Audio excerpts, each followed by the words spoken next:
Hi, I'm Imogen Lamport from 16 Style Types, and I'm here with my co-founder, Jill Chivers, and we are talking to the lovely Lee today about our Your Type of Style membership program. So it's an online program that's going to help you unlock your style DNA, and it's delving deeply into the relationship between style and type. And Lee has participated in this program, and today she'll be sharing her thoughts with us here today. Hi, Lee.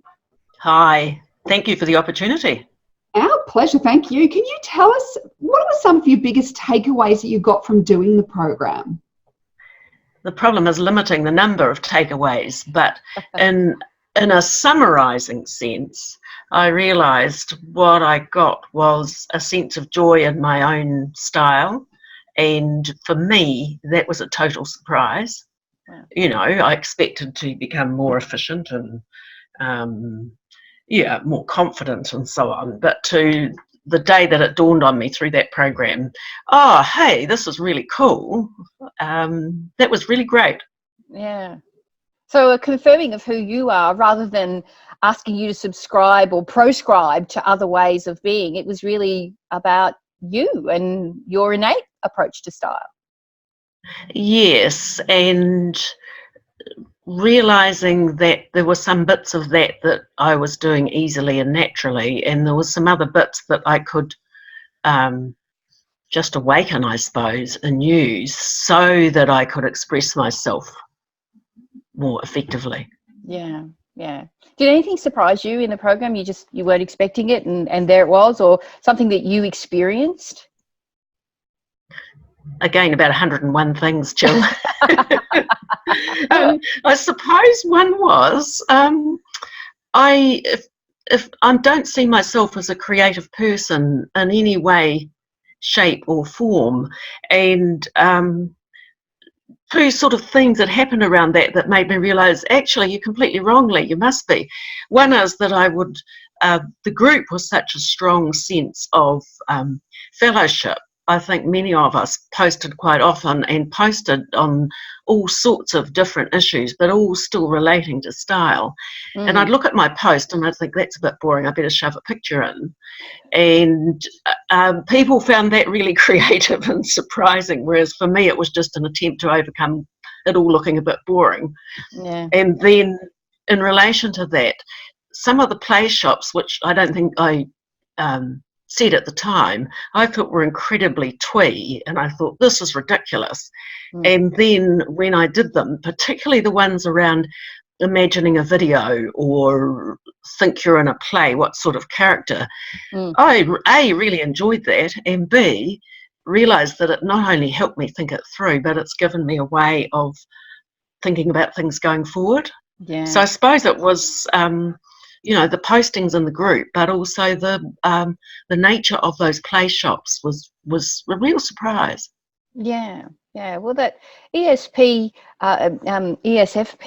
style type and wanting to be in action, wanting to be in motion is often a hallmark of ESFPs. They need to be doing. They learn through hands-on doing, and getting their hands dirty, getting their feet dirty, getting into their wardrobes.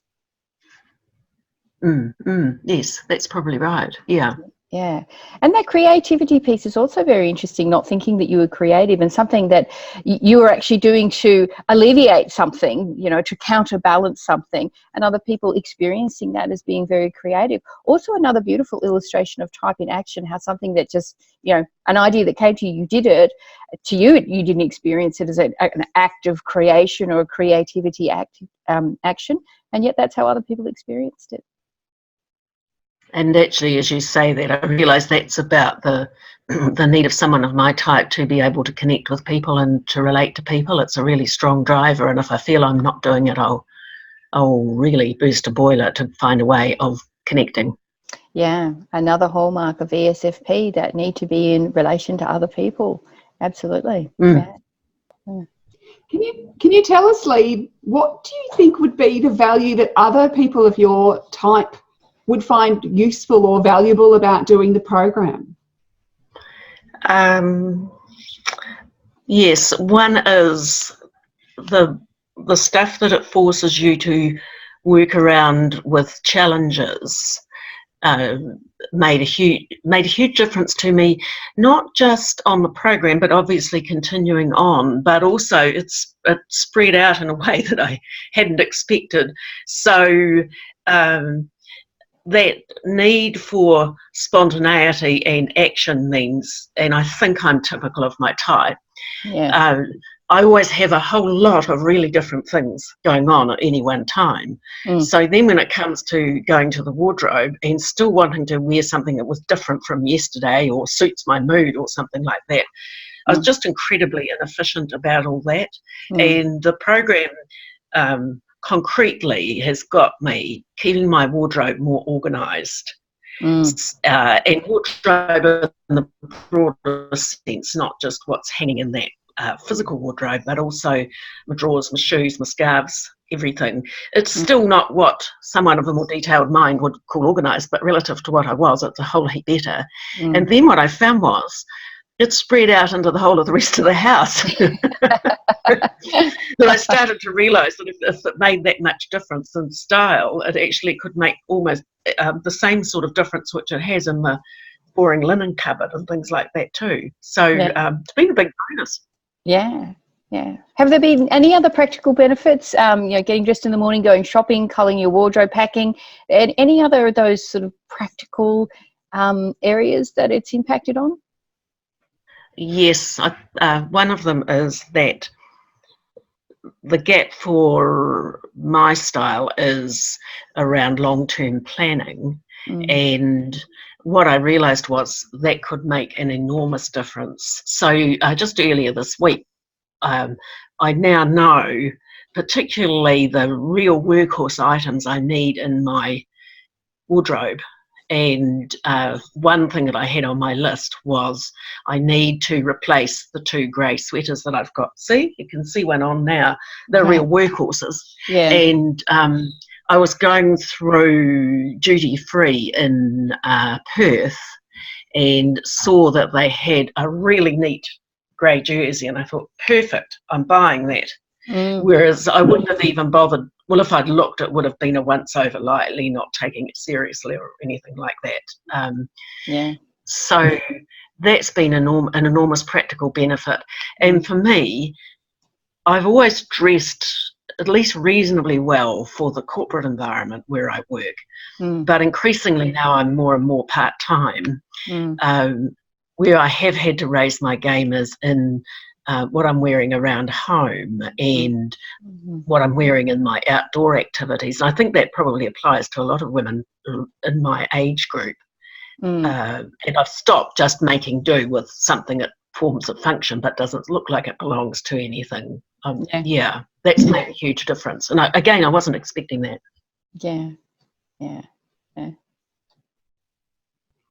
Has it changed what you wear at all, or is it really just more about your approach to things like wardrobing and how you've been shopping and things like that? It has. I'm much more aware of the value of accessories, and there was a bit of the program that probed that really around, your family values and so on. I'm growing up in a frugal background. I've never spent much money on accessories, but in actual fact, it's probably a more frugal way of living than buying clothes. So it's altered that. What was the question again? Or some other really profound thing I was going to say there? Just has it changed the way you're approaching your kind of dressing, shopping? You mentioned the shopping, but or what you're actually wearing. So you're wearing more accessories now. Yes, and I'm working on the understated charisma side of my style, because I realised the other things I can do reasonably easily, but that's the one that I have always downplayed. And the confidence I gained from the program made me realise that I could utilise that it was something to take seriously rather than to pretend didn't exist in me. So I'm wearing more unusual things and putting together more unusual colours and things like that too. So that's made a big difference. Yeah. Do you feel more stylish because of participating? Oh, definitely. Yes.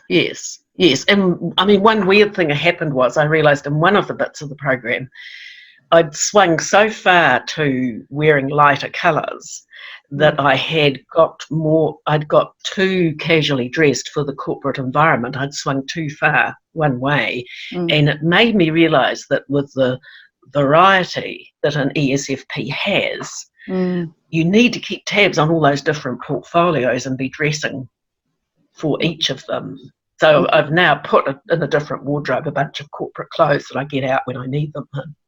So I've gone back to being more stylish in the work environment too, and maybe slightly more formal.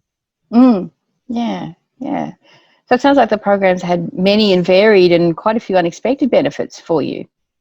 Definitely, yes. Yeah. Is there anything else that you'd like to share about your experience? Anything else for other women who prefer ESFP, or just anything else?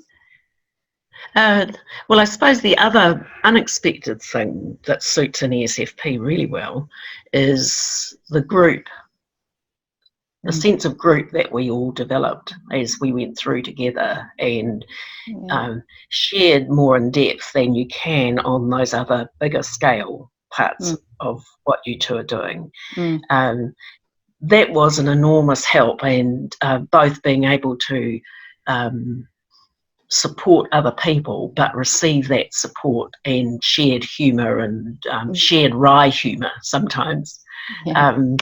That was a bonus that, of course, us ESFPs, we thrive on that.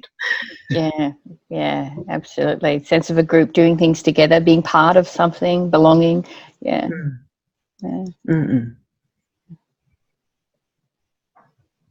So is there anything just that was particularly enjoyable that you went, oh, that surprised me about the program as you were going through it? I have been involved in teaching and training all my career, so it really upsets me if people don't do things that I know really matter in terms of the teaching and learning process. And one of the things I loved about the program was how well put together it is. You two, you've done an amazing job. I really couldn't find fault in it in that sense. Thank you. Because the range of learning styles, the ability to take ideas from earlier modules and then threading them through and coming back to them at the end of each module, just in countless ways. I mean, I knew it would be a good quality because you two are doing it, but I just was really impressed with it as a learning and development experience, regardless of what it was, really. Yeah, thank you for that. That's very meaningful. It is that you know what you're looking at, and to appreciate that aspect of it. That's really very significant. Thank you for that. Yeah. If there's nothing else, I'd just like to say thank you. Thank you for being part of the pilot program. Our reading was that the group was really, really responsive to your input, and your part in that group made it what it was. So that was definitely a two-way street, and the contributions you made and the benefit you got out of it were definitely correlated, and we feel blessed that you were part of the pilot program. And we also want to thank you for sharing your thoughts here today as well. You're welcome. It's all a wonderful opportunity.